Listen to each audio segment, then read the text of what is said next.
Bismillahirrahmanirrahim. Alhamdulillah wassalatu wassalamu ala Rasulillah nabiyyina Muhammad wa ala alihi wa sahbihi ajma'in wa ba'd. Jadi alhamdulillah Allah SWT panjangkan umur kita sehingga kita dapat meneruskan kehidupan di atas dunia ini sampai ke akhir tahun ini.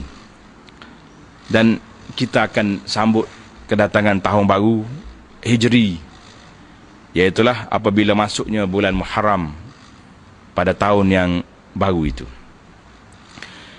Cuma apa yang patut kita lakukan di akhir tahun dan juga di awal tahun ini?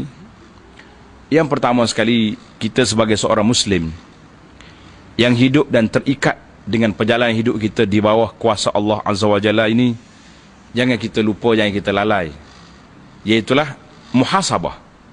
Sepanjang tahun ini, tahun yang lepas, apakah peningkatan kita, kefahaman kita, kesedaran kita tentang Islam, dan kita dapat beramal, banyak mana yang telah kita amalkan di dalam perjalanan hidup kita ini.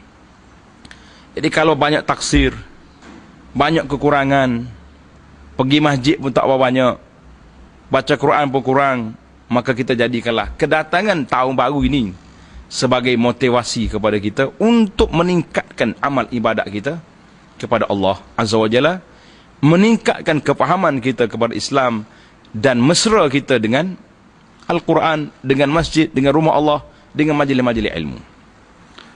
Jadi kalaulah kelalaian ini terbawa pada tahun lain, maka kita akan merasa satu kerugian yang besar, sebab tahun bertukar ini lita'lamu adadas sinina wal hisab. Allah Ta'ala beri kepada kita pertukaran bulan ini supaya kita tahu bilangan tahun dan hisab kira-kira yang kita nak lakukan. Timbul soalan, iaitulah ada banyak masyarakat bertanya tentang adakah tidak, sabit ke tidak doa daripada Nabi SAW, doa di akhir tahun dan di awal tahun. Maka jawabnya tidak ada riwayat yang menunjukkan sedemikian. Yang adanya doa ketika tengok hilal. Bila ada tengok keluar anak bulan, maka itu ada riwayat yang menyebut sedemikian. Kalau kita nak kata akhir tahun, awal tahun, bilakah penetapan tahun itu sendiri? Iaitulah di zaman Sayyidina Umar Ibn Khattab menjadi khalifah. Bila mari surat-surat daripada gubernur dia, Umar al-Mudun, sampai surat tak ada tarikh, tak tahu tahu mana, tak tahu bulan ada pada bulan Syaban, pada bulan Safar, pada bulan Syawal, tapi tahu mana tak ada. Ya, maka Sayyidina Umar bermesyuarat dengan para sahabat nak menetapkan tahun.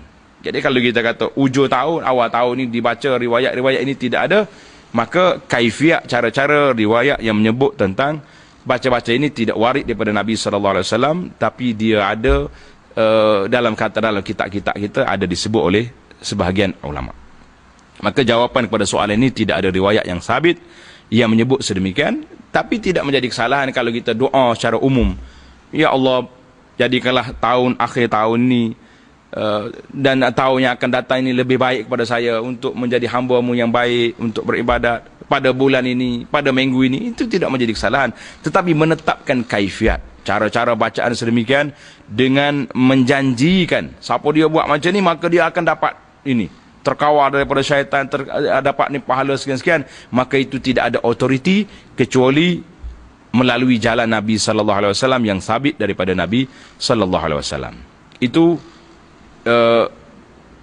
penjelasan tentang doa di akhir tahun dan juga di awal tahun secara khusus. Adapun doa umum tidak menjadi halangan kita nak berdoa bila-bila masa saja.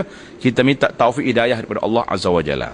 Tapi nak khususkan, maka tidak ada doa khusus seperti yang tersebut. Sama juga dalam isu hijrah. Jadi bila ke hijrah, Nabi kita berhijrah masuk Madinah pada bulan Rabiul Awal, bukan dalam bulan Muharram. Jadi bulan Muharram ini biarlah kita jadikan satu bulan yang telah ditetapkan oleh Sayyidina Umar dan para sahabat ketika itu menjadi bulan yang pertama kiraan dalam Islam. Maka bolehlah kita jadikan awal tahun ini sebagai awal tahun, permulaan tahun, untuk kita meningkatkan kualiti mutu gerak kerja kita, dalam kerja dakwah kita, dalam kerja meningkatkan amal ibadat kita kepada Allah Azza wa Jalla, Jadi inilah yang sepatutnya kita mengambil kesempatan di awal tahun ini. Maka saya juga mengambil kesempatan ini mengucapkan selamat kullu am wa antum bi khair. Maka selamatlah kita ni setiap tahun, biarlah bertambah kebajikan kita, mendekatkan diri kita kepada Allah Azza wa Jalla. Jadi dalam bulan Muharram di awal tahun ini ada satu lagi perbincangan yang besar, iaitulah tentang galakkan berpuasa pada hari Ashura. Yang selalu kita baca, kita dengar adalah hadis-hadis Nabi sallallahu alaihi wasallam. Puasa pada hari Ashura saja kita telah mendapat pahala setahun yang lepas, ataupun dihapuskan kesalahan kita setahun yang lepas. Dan juga banyak lagi hadis-hadis tentang kelebihan Muharram yang kita akan sebut dalam perbincangan yang khas tentangnya. Wallahu alam wa sallallahu ala nabiyyina Muhammad wa ala alihi wa sahbihi ajma'in walhamdulillahi rabbil alamin.